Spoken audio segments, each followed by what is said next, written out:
في واحدة من أكثر القصص إثارة للغضب والريبة في تاريخ مصر الحديث، تعرضت الدكتورة نوال الدجوي رئيس مجلس أمناء جامعة أكتوبر للعلوم الحديثة والآداب لسرقة خيالية من منزلها بمدينة 6 أكتوبر. المسروقات ما يقرب من 287 مليون جنيه مصري، تشمل 50 مليون جنيه نقدا و3 ملايين دولار، 350 ألف جنيه استرليني، 15 كيلو جرام من المشغولات الذهبية.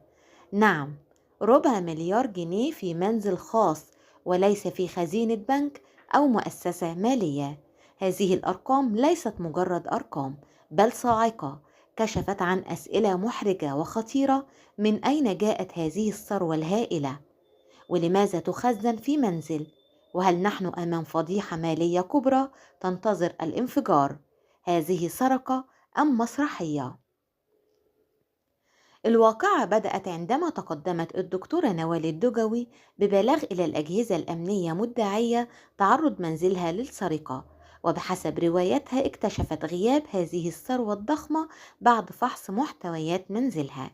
لكن دعونا نتوقف لحظة، كيف يمكن لشخص أن يحتفظ بربع مليار جنيه في منزله ولا يلاحظ اختفائها إلا بعد فترة؟ هل هذا منطقي؟ أم أننا أمام قصة ملفقة لتغطية أمر أكبر